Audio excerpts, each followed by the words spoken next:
भारत नया hypersonic missile बना रहा है चीन के सैम मतलब surface to air missile system को बेकार करने के लिए। और आज मैं आपको बताऊंगा कि यह 5 मिनट में चीनी रेडार को कैसे तबाह कर सकता है।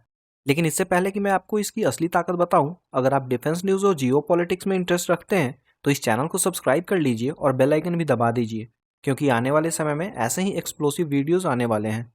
दोस्तों, रुद्रम 4 भारत का नेक्स्ट जनरेशन का hypersonic air to surface missile है जो डीआरडीओ के एडवांस सिस्टम लेबोरेटरी द्वारा बनाया जा रहा है, और यह अपने ओल्ड वर्जन से कई ज़्यादा खतरनाक है।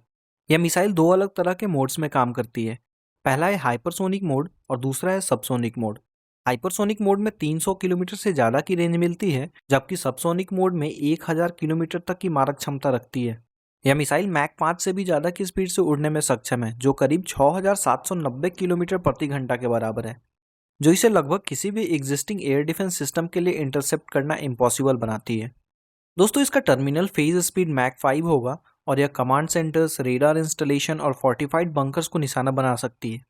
सबसे इंटरेस्टिंग बात यह है कि रुद्रम 4 अपने पुराने वर्जन से काफ़ी लाइटर होगा, जिससे यह मल्टीपल आईएएफ प्लेटफॉर्म्स जैसे मिराज 2000, SU-30 MKI और संभावित रूप से राफेल में भी इंटीग्रेट हो सकती है। यह फ्लेक्सिबिलिटी भारतीय वायुसेना को टैक्टिकल एडवांटेज देगी। इस मिसाइल की गाइडेंस सिस्टम भी काफ़ी एडवांस है। इनिशियल फेज में यह INS GPS गाइडेंस का इस्तेमाल करेगी, लेकिन टर्मिनल फेज में IIR सीकर लगा होगा, जो पिन पॉइंट एक्यूरेसी इंश्योर करेगा, मतलब टारगेट को मिस करने का कोई चांस ही नहीं होगा। यह मिसाइल स्पेशली सीड यानी separation of enemy air defences और डीड यानी destruction of enemy air defences mission के लिए डिज़ाइन की गई है। यह बेसिकली इनेमी के रेडार सिस्टम और सैम साइट को न्यूट्रलाइज करने के लिए बनी है, जो मॉडर्न वॉरफेयर में बेहद क्रूशियल रोल निभाते हैं। दोस्तों, बात करते हैं कि यह चाइनीज सैम सिस्टम के अगेंस्ट कैसे इफेक्टिव है। चीन के पास अभी HQ-9 और HQ-9B जैसे सिस्टम है जो S-400 के कंपटीटर माने जाते हैं, लेकिन हाल ही की घटनाओं में इसकी परफॉर्मेंस क्वेश्चनेबल रही है। रुद्रम 4 की हाइपरसोनिक स्पीड और मैन्यूवरेबल ट्रेजेक्टरी से चाइनीज एयर डिफेंस सिस्टम के लिए एक नाइटमेयर बनाती है। यह मिसाइल भारत को स्ट्रैटेजिक डेप्थ देती है, क्योंकि फाइटर जेट्स बॉर्डर के अंदर रहकर ही 1000 किलोमीटर तक के टारगेट्स को हिट कर सकते हैं। इससे पायलट की सेफ्टी भी इंश्योर होती है और मिशन सक्सेस रेट भी बढ़ता है।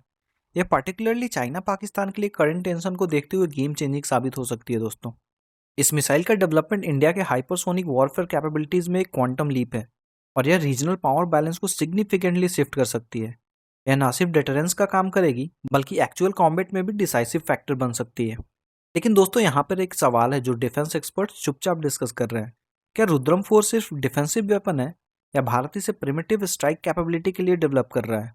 कमेंट में बताइए कि आपको क्या लगता है, भारत को इतनी एग्रेसिव मिसाइल टेक्नोलॉजी डेवलप करनी चाहिए? अगर आपको ये वीडियो अच्छा लगा तो प्लीज़ लाइक करके चैनल को सब्सक्राइब कर दीजिए और बेल आइकन भी दबा दीजिए, ताकि हमारी आने वाली सारी वीडियोज़ की नोटिफिकेशन आपको मिलती रहे।